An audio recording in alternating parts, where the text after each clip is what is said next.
Good afternoon. My name is Dr. Corinne Edwards, and I have the privilege of serving as the Director of the Office of Educational Supports here at the Michigan Department of Education. On behalf of our State Superintendent of Public Instruction, Dr. Michael Rice, and our entire Literacy Unit team, it is my privilege to welcome each of you to the first session of our five-part webinar series, Diversity in Literature, the How and Why of Literacy. In our office, we often refer to the phrase, and how are the children, when gauging the impact of our work has on the lives of the children we serve. This phrase, Kasarian Ngara, or how are the children, is borrowed from the traditional greeting of one of the most accomplished and fabled tribes of Africa, the mighty Maasai. This phrase represents the high value they place on their children's well-being. And the traditional answer is, all the children are well. Yes, all the children are well. This response means that the Maasai community is intentionally focused on the safety and well-being of its children. We too, here in Michigan, have the opportunity within the educational community to have a lasting impact on the children we serve, to continually propel ourselves forward by asking the question, and how are the children? In order to keep our forward momentum in ensuring that our children are well, it is imperative that we as educators diligently explore and utilize the tools for the how and the why of literacy. The how represents the development of technical literacy skills. This webinar series is designed to be a space for Michigan educators to dig deeply into evidence-based practices that you can take back to your classrooms and schools. It will support the recent Public Acts 146 and 147 of 2024, also referred to as the K-12 Literacy and Dyslexia Laws. As part of the requirements of the new law, MDE has an obligation to provide technical assistance on topics such as dyslexia, characteristics of dyslexia, and evidence-based instructional practices. We're excited and honored to use this series as a space to begin that important work. The why of literacy represents the importance of student engagement and honors our students as individuals. Children deserve to see themselves and to observe the lives of others in the books they read. They deserve to step through the pages and experience the world through an author's words, coupled with their own imagination. I know that was working for me. That was my experience, and I truly enjoyed it. Ultimately, we want to grow a community of learners who have a lifelong love of reading, as well as the tools they need to achieve the fullest of their life goals. We hope that you enjoyed today's webinar and that you are able to take back with you what you've learned to your students. So on behalf of the MDE, thank you for all you do for K-12 education in Michigan. And as we begin this opening session, we ask that you continually reflect upon and ask yourself, and how are the children in Michigan? Are they well? Enjoy your learning. Thank you. And I'll kick it over to Ms. Katie Dennis. Thank you for that beautiful introduction to the first session in our webinar series, Dr. Edwards. In partnership with the My MTSS TA Center, it is my pleasure to welcome you all to the first session of the Michigan Department of Education's webinar series, Diversity in Literature, the How and the Why of Literacy. My name is Katie Dennis. I'm a literacy consultant with the Michigan Department of Education. As part of Goal 2 of Michigan's Top 10 Strategic Education Plan, which is to improve early literacy for Michigan students, the Michigan Department of Education focuses on both the development of technical literacy skills, the how, as well as on diversity and engagement in literature, which is the why. Children engage more deeply with literature when they can see themselves and learn about others through texts. When children engage more deeply, the power of words motivates them to read more. More reading builds greater fluency, greater vocabulary, greater background knowledge, and greater comprehension, all of which children then take to their next reading. Educators are literature advocates who know words and books matter, and we welcome each of you to today's webinar. We are so glad you're here. Before we begin, I have a few announcements to support your participation in today's webinar. Please note that while today's webinar is being recorded, participants' video, audio and chat features have been turned off. Questions for our presenter may be added using the Q&A feature. We encourage all participants to use this feature throughout today's presentation. Questions will be addressed towards the end of the event as time permits. If time does not permit, questions will be addressed through email. If you would like sketches for attending today, please be sure to sign in using the sketch link that will be provided within the first 15 minutes of this presentation. You can adjust your speaker view options anytime by selecting the View button at the top right of the Zoom window. At the conclusion of today's webinar, a feedback survey will be provided in the chat and emailed to participants. Please share your feedback as it helps us to inform future webinars. Closed captioning and an American Sign Language interpreter have been provided.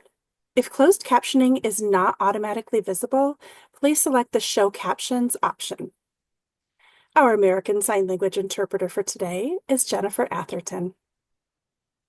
The Diversity in Literature, the How and Why of Literacy webinar series is intended to support and expand the knowledge of educators so that in turn, you may provide your students with evidence-based reading instruction and create learning environments rich in literature that engage all students, including those from different ethnicities, different religions, who speak different languages and have different abilities. Mrs. Denisha Rawls-Smith, our Literacy Unit Manager, will now join us to welcome our very first presenter in the Diversity in Literature, the How and Why of Literacy webinar series. Denisha? Thank you, Katie, and welcome everyone. It is my honor to introduce to you Mr. Deon Butler. Deon Butler is a professional motivational speaker and dyslexia advocate who also played professionally in the National Football League for the Detroit Lions. Go Lions! He has his Bachelor of Science degree from Central Michigan University. Deon testified before the Michigan House and Senate and played a large role in successfully passing Public Acts 146 and 147 of 2024, the K through 12 literacy and dyslexia laws. Deon relates to both the how and the why of literacy. Today, he'll share how he had to take it upon himself to learn to read because his teachers didn't have knowledge of the how to help him to learn when he was going through school. He'll also share his why through his story of what illiteracy cost him, both as a child and as an adult. Deon continues to dedicate his time to helping younger students find their purpose and reach a higher education. For more information about Mr. Deon Butler, please visit his website at www.deonbutler.com. And without further delay, it is my pleasure to welcome Mr. Deon Butler to today's webinar. Thank you for being here, Deon. Thank you, Ms. Denisha. I truly appreciate the introduction. Um, I'm so excited to be here. Thank you, everybody, for coming out and joining this webinar. It is very important, and I know this information is powerful and is going to help the next generation. Learning to read, the how and why of my journey. When I couldn't read, I only had one goal. After learning how to read, I had multiple goals. When I was 11 years old, I woke up in the middle of the night and I heard my family fighting. A few of my family members walked in the house high and drunk. It was chaos going on. So I got up and I got to see what was happening. And I saw my sweet little grandma in the middle of my family fighting like dogs. They knocked her over. My first instinct was to protect her. So I jumped over her body and I shielded her off using my body. As I was down there, I looked my grandma in her eyes and I saw her crying. She looked at me and she saw that I could take the pain. At that time, I'm being stumped, kicked, and hit with items.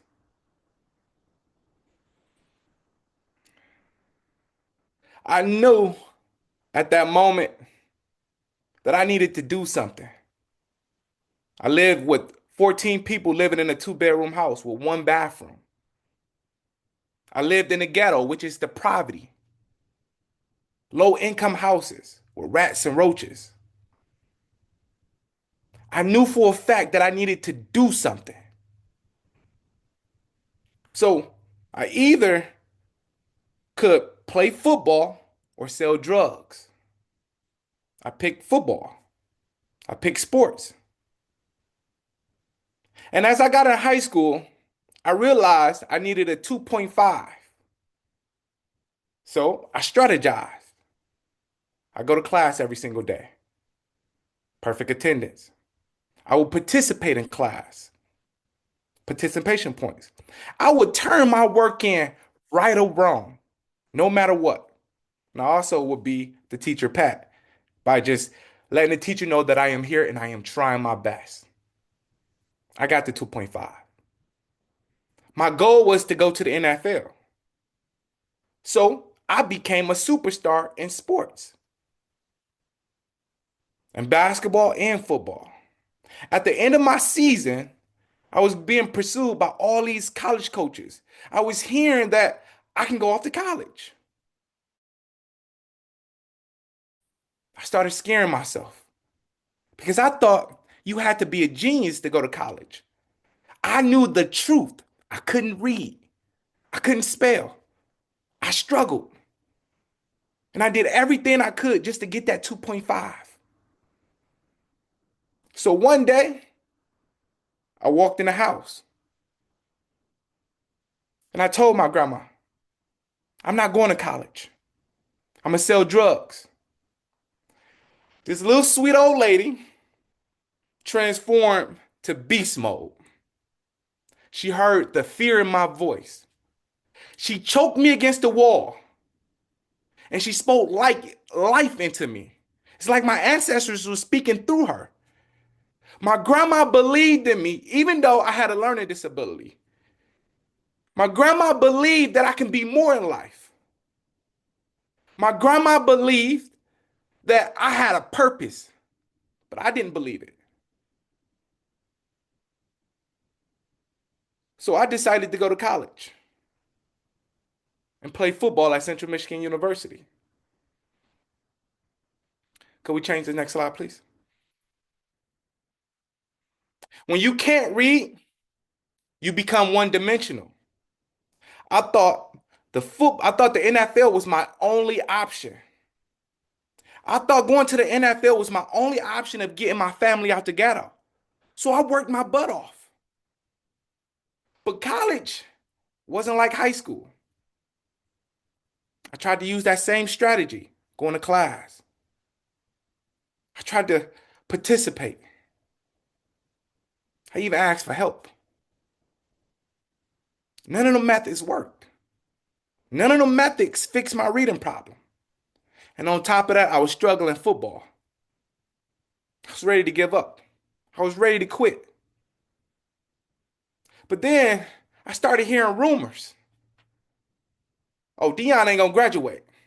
I started being recruited by the OGs in the streets. I started being pursued by so many people due to the fact that they didn't think I was gonna finish. So that gave me ammo. That motivated me. That inspired me to prove people wrong. I started hearing from so many people that I was too dumb because I didn't know the playbook. I kept messing over. I kept on messing up over and over, being yelled at by the coaches and the coaches' assistants, being threatened by the football players because we had to run a lot of suicides, and suicides are when you got to run a field. And players was tired of me messing up. My inability to read impacted my vocabulary. People often misunderstood me. I knew internally what I wanted to say, but my brain and my words wouldn't come out clear. My inability to communicate caused a lot of rage and aggression. Now, I'm going to be honest with y'all. I was tired of being bullied and told that I was stupid. I started losing control. I started building a hate for the people around me, but I also started building a hate for school. I was stuck being a visual learner, which made it difficult to learn on paper. And what I mean by this is, in football, I could see the plays. If A run to the left, B run to the right. But here's the thing. I couldn't explain why A ran to the left. I couldn't explain why B ran to the right. The playbook pictures didn't give me the full story because the instructions can give me purpose. And once again, football, the playbook is a code. And you have to sit there. It's not just stick figures. It's wording, telling you where to go, how to go, what to do, and why to do it. Next slide, please. My name is Deon Butler. I was born and raised in Detroit, Michigan. Graduated from Inkster High School. I received a D1 scholarship to Central Michigan University. I graduated from college despite me still reading at a fourth grade level. I was nominated for the All-State American Football. In 2015, I was invited to the ESPYs Award for Best Play. 2015, I was nominated for the ESPN Sports Science Award. I signed with the Detroit Lions in 2015, and now I am a public speaker and a dyslexic advocate. Now, I used to hear throughout my life that I was lazy, and that's why I couldn't read. I was hearing so much about myself, but it only made me want to accomplish things more because I knew I wasn't lazy. I knew there was something wrong, but I couldn't pinpoint it. I went to the coach's assistants. I went to the coaches. At the practice, I would go study with the tutors. I would go to my disability office. I would meet with the teacher aide. I did not have a normal college life. When you cannot read and you're in college, it's the hardest thing, almost the hardest thing in the world. It's like it's impossible. Next slide, please. So in football, in the picture to the left, I started showing my anger and frustration on the field. I knew that if I fought, I would get in trouble. I knew for a fact that if I said the wrong thing, I would be the one that get in trouble. When you can't read and you can't spell, you are identified as the troubled child or a person that is a troublemaker. So I learned to channel that energy and refocus all that pain that I was dealing with, and I used it in football. And on the picture to the left, I graduated once I graduated from college, I celebrated with my family. My mother and my father, my grandma, uncles, aunties. I have to be really transparent with y'all. When I gave my grandma that college degree, it meant the world to her. It meant so much to her because so many people in my family was overdosing from drugs. So many people in my family was going to prison. So many people in my family was giving up. So many people, she tried the same method and they was failing. But to see one go off to college, she believed in me. Despite my reading problems, despite my learning inability to read and my learning disability, she believed in me. So when I graduated, I gave her the degree. I didn't give her $1 million. I didn't buy her a house. All she wanted me to do was graduate and see her work be put in life. And once I signed with the Detroit Lions, I celebrated with that same woman who choked me up against the wall, who believed in me. This was the best feeling in the world to be able to start from the ghetto, start in poverty with rats and roaches. It feels so good to be able to reach my dream after all I done persevered through. It felt so good being able to see my grandma smile and hug me. Knowing that I just made it and did the unthinkable for my family. This was an opportunity for me to be able to move and get my family out the hood and buy my grandma a nice house, buy her a car. This was my golden opportunity from where I started into where I was at with the Detroit Lions. But my dreams making to the Detroit Lions turned into a nightmare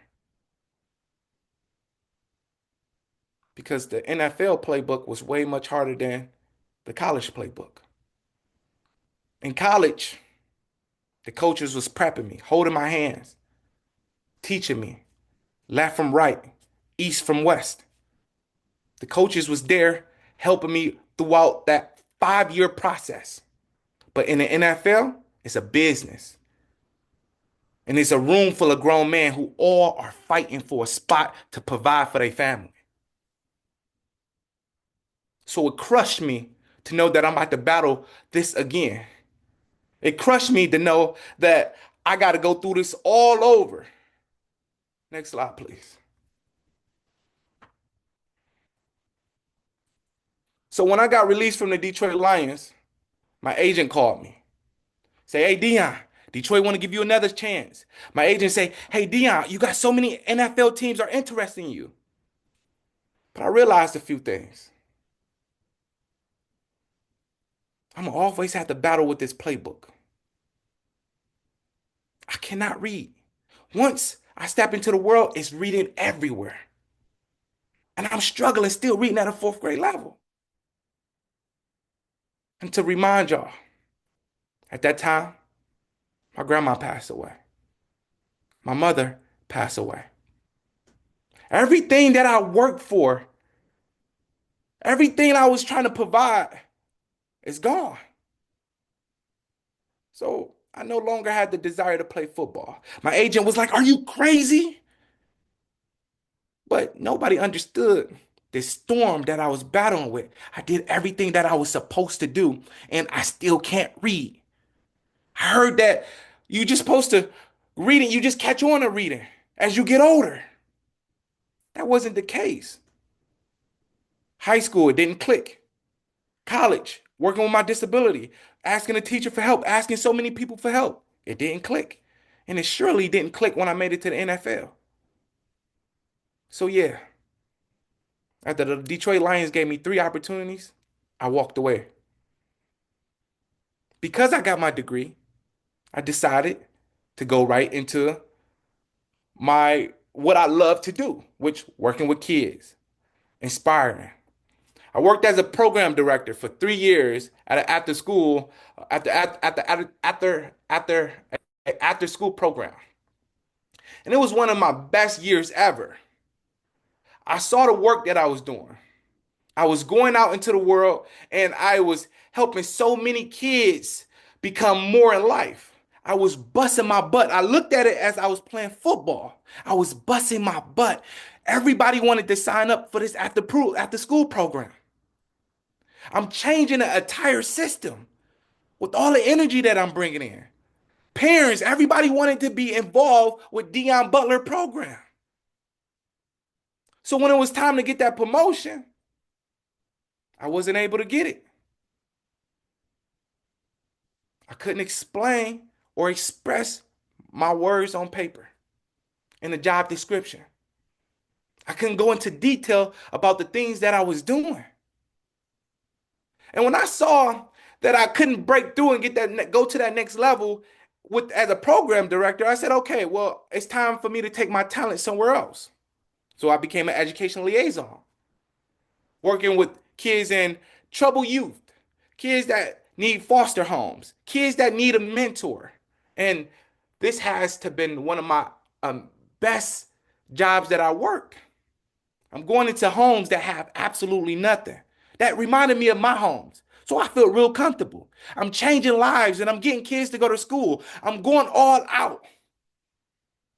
My caseload went from 60 to 105 in a matter of 1 year due to the fact that I was able to relate to so many kids, so many students going into the prison systems and getting them out and getting them back on track.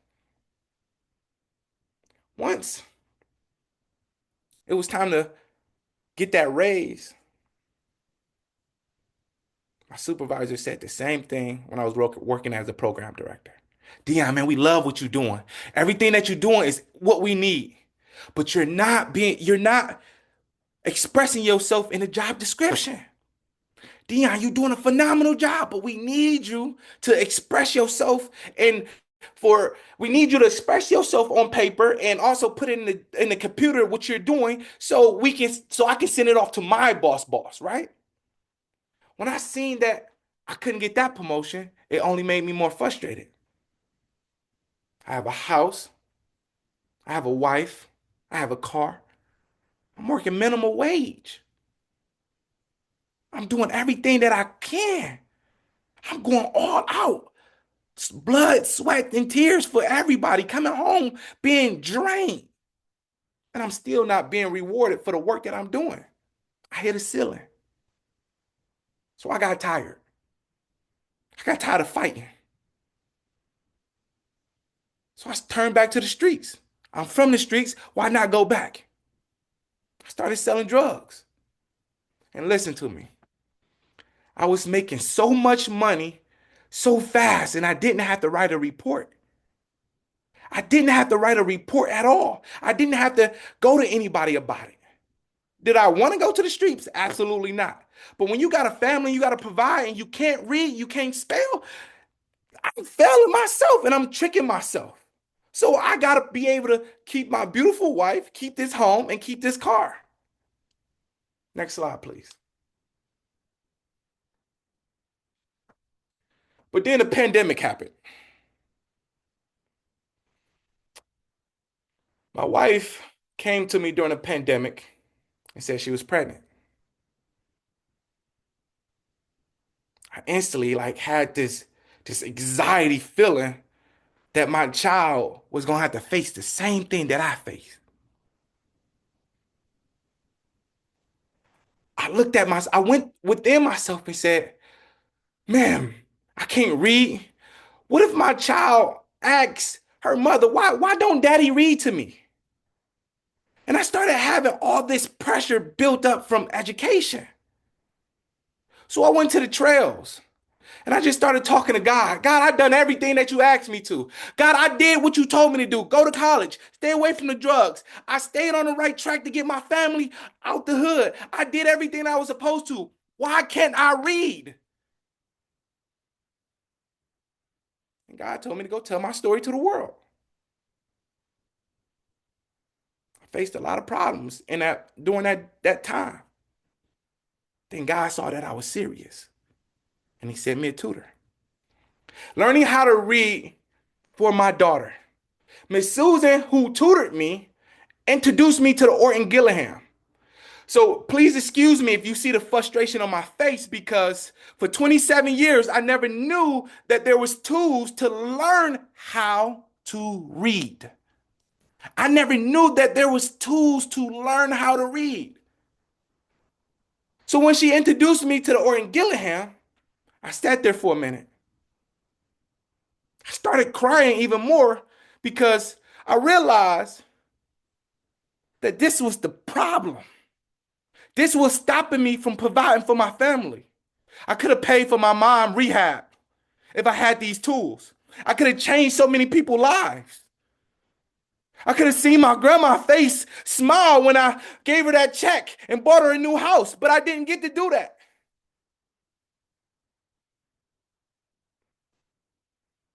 So when Miss Susan introduced the Orton Gillingham method, the Orton Gillingham method showed me the 7 syllable types, syllable patterns, 5 spelling rules. Listen to me, there's rules to learn how to spell. Syllable division patterns, the VCV pattern, the vowel consonant, consonant vowel. Now, this is so big for me because this is a tool that I needed to be able to split a word in half and be able to take my time and pronounce a word, because now I understand what I need to be able to break down a one-syllable word, two-syllable words, three-syllable words.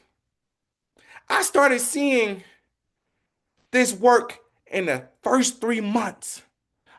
It was working so well that I'm up at 3 o'clock and I'm practicing. 3 o'clock a.m. every morning, going through this Orton Gillingham. And Miss Sue saw that it was making me so happy to be able to read one book, boom, read two book, boom, three book. I started getting confidence and I started feeling good about myself.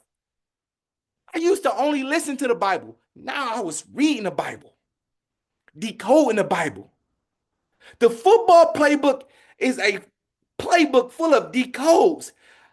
Once you decode it, you can encode it on the field. I wasn't able to encode or decode the playbook. I was memorizing things. And do not get this wrong. It wasn't a walk through the park working as an adult, a 27-year-old learning how to relearn the ABCs. It wasn't a walk through the park because I developed so many bad habits. Memorizing words, not being able to look right at a word, getting headaches by looking at a word. But when Miss Sue opened the door for the Orton Gillingham method, not only did it give me the confidence, it kept me calm. I started feeling like I can see for the first time. I started reading books that'll help out with my anger problems, books that will help me develop internally. Then something special happened. I started forming words. I started being able to put paragraphs together. I started being able to talk straight. When I used to go out to eat, I would be so embarrassed because I couldn't read the food menu. So I would get the same food over. But now I'm able to read the food menu. And if I don't know how to pronounce it, I don't feel embarrassed at all. I just ask the waiter, hey, could you help me explain what this is? I used to get in so many fights with Jules due to the fact that they family do a lot of board games. And with board games, it's a lot of reading. So they would think I didn't like them because I didn't participate in the board games. But that wasn't the case. I couldn't read. I didn't want to be laughed at. I didn't want people looking at me crazy. Next slide, please.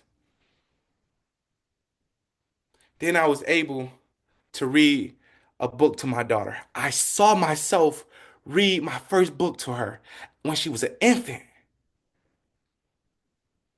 And I had so much fun reading to her. It was a dream come true. This little issue was one of the best feelings for me, and it's so hard to be able to put it in words. It is so hard to be able to express what I felt. Reading to my daughter felt way better than meeting Calvin Johnson, going to the NFL and playing with the Detroit Lions. That storm that I was battling throughout my whole life, it disappeared. It's so hard to express this right now. I can't even imagine my old self not being able to read now. And as I was reading to my daughter, I saw so many amazing things happening. Next slide, please. Moving wall.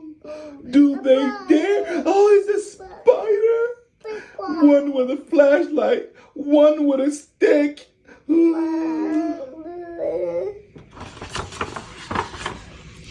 Will the three little bears go through the wall?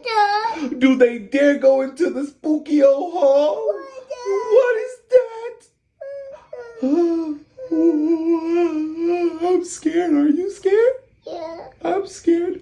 Okay. Yes, they dare. Wham! One knife fall to the ground. Here goes a spooky old stare. It's a mouse. Three little bears, one little light, and two with the shivers. And because I was able to read to my daughter, I sat back and I started just paying attention to her. She gets up and she grab a book when she's on a potty and she gabba gibby gibby gibba gobble gobble. She don't know what she's reading, but she's so interested in reading. Because her father was able to read to her, we go in Target or we go in these other places and she pick out a book and she sit on her and she just reading it. She flipped through it and she's interested in reading. And it's like the best feeling until I realized, she used that to weaken me now, right? Because I'm a happy father and I'm seeing her being so interested. She can get anything from me. All she do is got to read a book, right? She can buy a car right now due to the fact that if she grab a book, I'm so excited about it because this has been something I've been battling for so long and I beat it. I broke the cycle. My daddy never read to me. My mama never read to me. My grandma never read to me. But this reading encouraged my daughter to go into acting. It showed me, it connected us together at this moment. Next slide, please. Not only was I able to read to my daughter, I created so many things because I learned how to read. I became an author. I used to try my best. Once my wife told me she was pregnant, in 2020, I would go downstairs in the basement and I would try to write. I would try to learn. But I just kept getting stuck and I kept getting frustrated. But after I learned how to read, it like flows out of me now. It just all just coming out of me. I got so much to say now, right? So I wrote a book and I used to get stuck in that process, but now I just flow. I started my own business, a successful business, all because I learned how to read. Right. And think about when you got to create a business and so much work that goes into it. I don't have anxiety from not reading an email. I don't have anxiety from when people tell me about an LLC, right? These are all the things that go into reading, starting a business. I create a successful business from scratch. I improve my finance. I name my price when I'm going into these schools. I'm going into these conferences. I name a price and they like, look, you too low. You worth way more. I'm learning, right? I help others become successful because reading is so important. I realize that I'm not the only one that struggle. I go around the school and I tell my story and I see a little black boy run up to me or a person in general say, thank you so much for telling me. I no longer feel scared to tell my story. Now I'm able to ask for help. Thank you, Mr. Deon. These kids were stuck. I became more independent. This is so powerful right here because when I was in college, I used to have 4 or 5 tutors. Jules, who was my college sweetheart, she would have to look at my paper and think about this. I just met the girl of my dreams and I'm struggling to read. That's the only thing on my mind. She not gonna like this person that's dumb and stupid. But now I write emails, I don't need her help. I write Facebook posts now by myself. I don't need no help. I'm so independent that I feel strong that I can be by myself in this world. I upgraded my communication. I speak clear. In football, in college, they didn't give me interviews because I didn't know how to form a sentence. Now I'm speaking all around the world. Next slide, please. Senate Bill number 568. God told me to go tell my story to the world. I didn't realize what was going to happen next. And it changed a whole state of Michigan. Meeting Governor Whitmer, meeting Senator Dana Pohankian, Senator Jeff Irwin. This was huge just by telling my story. And how I did everything possible, right? I didn't go rob a bank. I didn't go rob nobody, right? I went to college. I'm the one that got robbed. I'm the one that got robbed. So seeing Michigan be behind me made me feel so good. Next slide, please. Learning how to read gave me hope for a better lifestyle. I talked about how at one point I went back to the streets. I did not want to. I did not want to go back to the streets, but I had to. But once I learned how to read, I got to make a decision what direction I want to go to into. It is our job to give these kids a decision.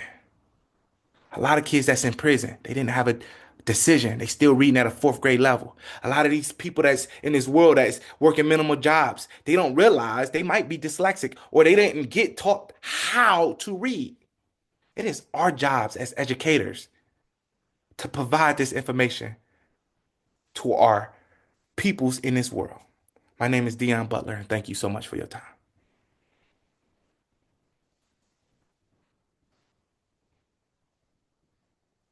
Thank you, Deon.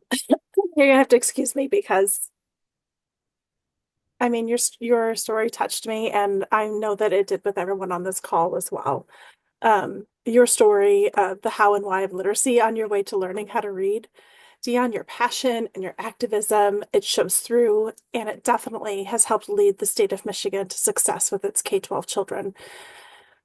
So I'm gonna take a little break because I know we appreciate you so much. We have been monitoring the Q&A, Deon, and I would love to pose some questions to you from our audience as time permits. For our audience, any questions that are not answered this evening will be answered through email. So, Deon, our first question is around one of your last slides. Can you share a little bit more about your involvement in the testimony to pass PA 146, which is the K-12 literacy and dyslexia laws? Like, how did you get involved? How would you describe that experience? Working with Miss Susan.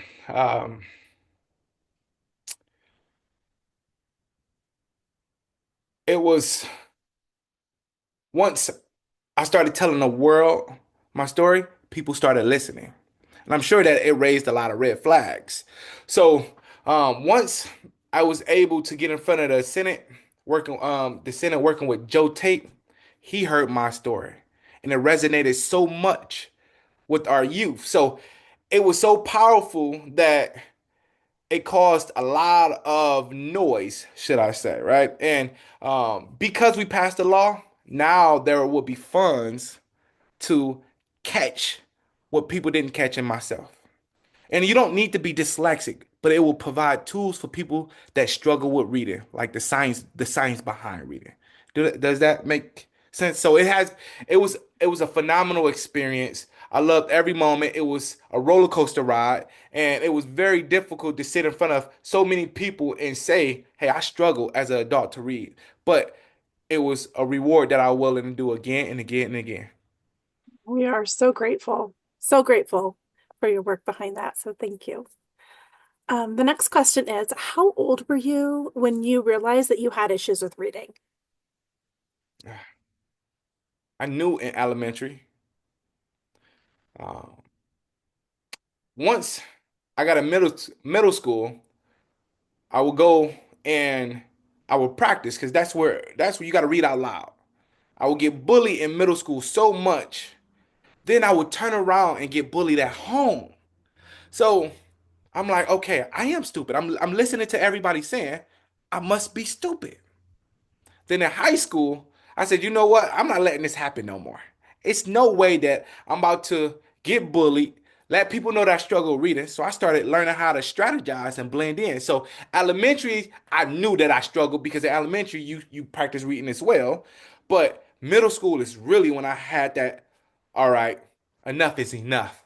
I am stupid or I am dumb. When really that's not the case. I'm very intelligent. You are. Thank you. Next question. What advice do you have for K-12 educators looking for ways to help their students learn to read? There's a science behind it. I don't know how many times I heard that a kid or a person will just catch on. That is not true at all. You do not catch on. If you do not know how to read, I mean, if you do not know how to teach reading, please go see a specialist. please go talk to your principal or administrators or reach out to somebody. It's okay not to know how to teach reading, but it's not okay to just pass kids right through. They might not play football. They might be just using education to get that master's degree to get a job to provide for their family. But we cut them short when we just push them through and then they struggle even more. So to answer your question is seek more information. I know that the Orton Gillingham method is not the only tool. You do have the Wilson program. Now, they both might be under the same umbrella, but these are tools that will not only just help kids that's dyslexic, but people that got their PhD. This will teach anybody how to read and become a better reader. Thank you for that question. Thank you for the answer. Next question. What advice do you have for K-12 educators looking for ways to help their students be motivated and feel connected to their reading? First off, that's a beautiful question again. It's not easy knowing that your peers can read and you can't. So internally, it sucks. But when my grandma choked me up, she didn't only just choke me up to encourage me and believe in myself. She knew that I had an equal opportunity. She showed me love in a different form, right?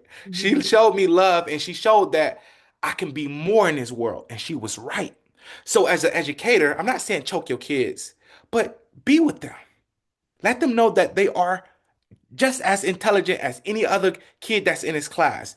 Build a stronger relationship with them and to get them to let down that ego or that pride or whatever it is, let them know that it's okay to struggle. Some of the most successful people in this world struggle. And once they have something to aim for, then all that anxiety or that worry goes away. I learned that Walt Disney struggled with reading. I learned that Whoopi Goldberg, Eric Thomas, all these people, right? Then I also learned that the English language is so broad, right? And once I learned that it was so broad, I'm like, why am I scared? It's why am I embarrassed? Do you know you can spell five? I mean, you can spell A five different ways. Do you know that it's 44 different sounds in the alphabets? Oh, what? It's like, what? I can go on all day about this. Okay. No, I want to do like all my heart emoji reactions too. I appreciate your enthusiasm. No problem. All right, our next question. Were you diagnosed with dyslexia or were your reading struggles simply because you didn't receive the correct instruction? Could you say that one more time? Yes. Were you diagnosed with dyslexia or were your reading struggles simply because you didn't receive the correct instruction? So yes and yes. Working with Miss Sue, she used a tech. She had Miss Susan has been in the literature language in the business for 40 plus years. So right off the back, she tested me to see if, and I know she's not certified, but because she has so much experience, you can catch it right with certain things. And I can't remember the name of it and what she used, but I wasn't officially diagnosed. But because I met with so many specialists, and to this day I'm meeting with specialists, I didn't need to go see a certified doctor. But yes, if that answered the question.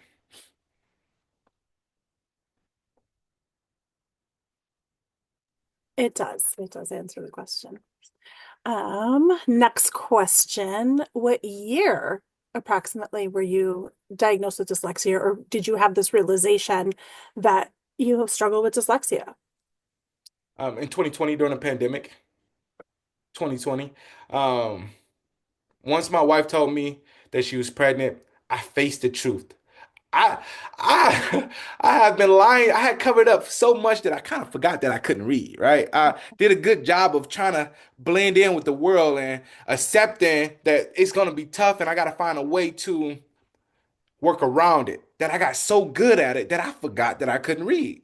But when I started getting hit with you can't get this promotion, you're not explaining yourself, when I'm trying to talk to people and they're not understanding. Then once my wife did it, it was like once my wife told me she was pregnant, I said, you know what? I've been through hell and back. My daughter is not about to go through this, right? So I, as a father, I made sure during the pandemic that I did whatever it took to make sure that I learned how to read. And did you say that you were 27? Yes, Like that, so you went your whole life yes, into adulthood. yes. So keeping that in mind and knowing that you took it upon yourself when you found out that you were going to be a father, to get the reading skills to dig into the how yourself, what would you advise a parent to do of a child that they suspect has dyslexia? Don't wait till the last minute. Do not wait till the last minute. Of course, you want to do some research, but there are so many centers in Michigan, or there are so many ways to learn how to get diagnosed, and also you can free trials, or you can go talk to somebody. I think that is so huge of not sweeping it under the rug, because that's what I did all my life, and um, especially if you have kids in elementary. The earlier, the better, right? I've learned so many, and this is an important question right here. I learned so many bad habits throughout my life that once I started working with Miss Susan during the tutor session, I was ignoring everything she was saying at first because I'm like, I already know the ABCs. I'm like, she's teaching me how to relearn these things. And it made it so hard during our tutoring session to get her for me to let go of my ego and say, Deon, man, you don't know this stuff. So because I learned so many bad ways for 27 years, it made it so hard. We would be tutoring for like 5 hours because he's trying to break through me because I already had so many layers of trying to adjust to the world. The earlier, the better. The earlier, the better. We've heard a lot about how dyslexia impacted your schooling, your education. My my next question on the chart is, how did dyslexia impact your social and emotional health? I mean, that is another good question. That little boy inside me kept hiding, even when I knew the answer. I would just say, I would stay quiet.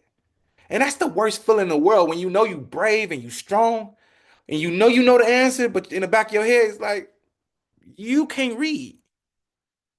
And I'm shutting that my highest self. I'm the one who putting the tape over my mouth because throughout them years, throughout my life, this is what I was told. So my emotions was damaged, and I'm getting in fights with my wife. I'm always angry. I wasn't angry from the trauma from what I was going through. I was angry because I couldn't fix it with reading. I was so angry that why don't I know these things in school? Why can't I get help? Even in college. Why can't nobody help me understand why I couldn't read? And it took 5 years for me to master the playbook by memorizing it, right? So I'm gonna answer the question. Um, that is too long for a football player to learn a playbook. I could have got drafted, right? I went undrafted and I could have been drafted because the coaches didn't trust me because I'm always going the wrong way. I'm constantly getting yelled at. And I want to tell them, hey, I'm struggling with reading. But what are they going to do about it? If my teachers can't help me and I'm going to the disability office and they can't help me, what do you think the coach is going to do? So it has damaged me a lot to this day that I'm still telling myself, hey, it's okay what you've been through.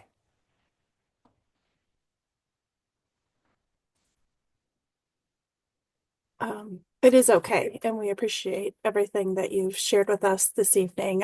We do have one more question before we wrap up because we are unfortunately close to the end of our time here.